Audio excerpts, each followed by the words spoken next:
এবার আমরা চলে এসেছি ভিএসএকিউ। যদিও এখানে আমি নামটা দিয়েছি ভিএসএকিউ, তো এখানে কিন্তু ভিএসএকিউর কোশ্চেন এগুলো নয়, এগুলো কিন্তু 2 নাম্বারের কোশ্চেন, 1 কিংবা 2-এর কোশ্চেন।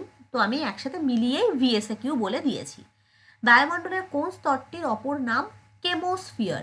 আচ্ছা, কেমোস্ফিয়ারের অপর নাম হচ্ছে, বলা হয় ওজোন মণ্ডলকে।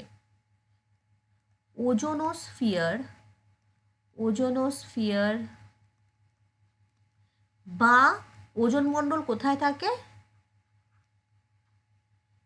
স্ট্র্যাটোস্ফিয়ার রিজিয়ানটাকে বলা হয় কেমোস্ফিয়ার। ঠিক আছে, মেনলি হচ্ছে ওজোনোস্ফিয়ারটাকেই বলা হয়, বা স্ট্র্যাটোস্ফিয়ারের মধ্যে যেহেতু ওজোন মণ্ডলটা থাকে তাই স্ট্র্যাটোস্ফিয়ারকে বলা হচ্ছে, বাট মেনলি কিন্তু কেমোস্ফিয়ার বলা হয় ওজোনোস্ফিয়ার রিজিয়ানকে বা ওজোন মণ্ডলকে।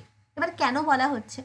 তার কারণ হচ্ছে ওজোন মণ্ডলে আলোক রাসায়নিক বিক্রিয়া হয়। আলোক রাসায়নিক বিক্রিয়াটা কি সেটা আমি পড়াচ্ছি। আলোক রাসায়নিক বিক্রিয়া ঘটে। কোথায় ঘটে? ওজোন মণ্ডলে। কি করে ঘটে? তো আমরা জানি যে ওজোন মণ্ডলে ওজোন অণুর ঘনত্ব প্রচুর থাকে।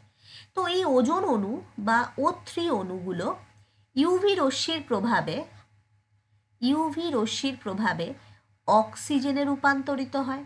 এই বিক্রিয়াটা যদিও তোমরা যখন ওজোন মণ্ডল সম্পর্কে তোমরা ডিটেলসে পড়বে, তো সেই বিক্রিয়াটা আরও ভালো করে এই বিক্রিয়াটা জানতে পারবে। তো এখানে তোমরা দেখতে পাচ্ছ যে ওজোন অণুটা ইউভি রশ্মির প্রভাবে অক্সিজেন অণুতে রূপান্তরিত হচ্ছে। আবার এই অক্সিজেন অণুটাও, O2টাও কিন্তু ইউভি রশ্মির প্রভাবে, ইউভি রশ্মি কীভাবে কোথা থেকে আসছে? সূর্য থেকে আসছে। সূর্য থেকে যখন স্ট্র্যাটোস্ফিয়ার রিজিয়ানকে ভেদ করে আসতে চায়, তখন সেই স্ট্র্যাটোস্ফিয়ার রিজিয়ানে থাকা অক্সিজেন অণু কি করে? ইউভি রশ্মির দ্বারা মানে ইউভি রশ্মির দ্বারা বিভাজিত হয়ে, আচ্ছা প্রথমে এই রিয়াকশনটা হয়, 1 সেকেন্ড আমি তোমাদের ভালো করেই বুঝাই, কারণ তোমরা যদিও এটা ওজোন মণ্ডলটা যখন আমি পড়াবো তখন আরও ভালো বুঝতে পারবে।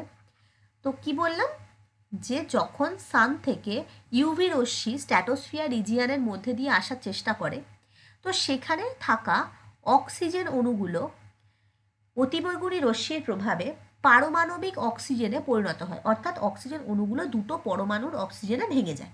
ঠিক আছে, এবারে এই অক্সিজেন পরমাণু অপর একটি অক্সিজেন অণুর সাথে বিক্রিয়া করে তৈরি করে ওজোন।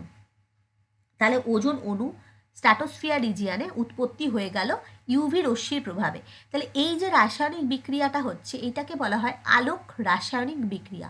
আলো কেন? সূর্যের আলোর প্রভাবে, অর্থাৎ সূর্যের রশ্মির প্রভাবে ইউভি রশ্মি আসছে, এবং তার জন্য এই রাসায়নিক বিক্রিয়াটা ঘটছে, যার ফলে অক্সিজেন অণু রূপান্তরিত হচ্ছে ওজোনে। কিন্তু এখানে হয়েই কিন্তু জিনিসটা শেষ হয়ে যায় না।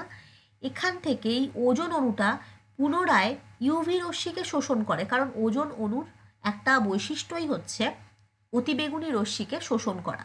তো এই ইউভি রশ্মিকে পুনরায় সে শোষণ করে অক্সিজেন অণুতে রূপান্তরিত হয়ে যায়, আবার একটা পারমাণবিক অক্সিজেন তৈরি করে ফেলে। তো এইভাবে পুরো ঘটনাচক্রটা চলতে থাকে। এবার এই পারমাণবিক অক্সিজেনটা আবার একটা অক্সিজেনের সাথে রিয়াক্ট করে ওজোন অণু তৈরি করে। তাহলে এই অক্সিজেন অণু থেকে একবার ওজোনে পরিণত হয়, আবার ওজোন অণু থেকে ক্রমাগত অক্সিজেনে রূপান্তরিত হতে থাকে। কোথায়? সেটা স্ট্র্যাটোস্ফিয়ার রিজিয়ানে বা ওজোন মণ্ডলে। এই রাসায়নিক বিক্রিয়াটা ক্রমশ শৃঙ্খলভাবে চলতে থাকে। একবার অক্সিজেন থেকে ওজোন হয়, আবার ওজোন থেকে অক্সিজেন হয়, এই রূপান্তরটা চলতেই থাকে। এই জিনিসটা তোমাকে যখন আমি ওজোনোস্ফিয়ার পার্টটা পড়াবো বা ওজোন মণ্ডল কিভাবে সৃষ্টি হয়, তখন তোমরা ক্লাসে আরও ভালো করে বুঝতে পারবে। এখন তো আমি জাস্ট একটা ব্রিফ আইডিয়া দিলাম। তো এই হচ্ছে ব্যাপার।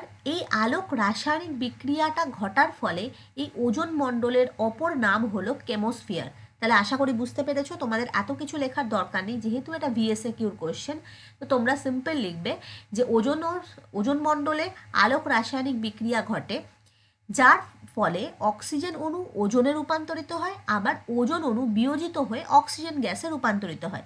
এই ঘটনাটা ঘটে বলে এই রিজিয়ানটাকে বা এই অঞ্চলটিকে কেমোস্ফিয়ার বলা হয়। আশা করি বুঝতে পেরেছো। নেক্সট কোশ্চেনে যাই।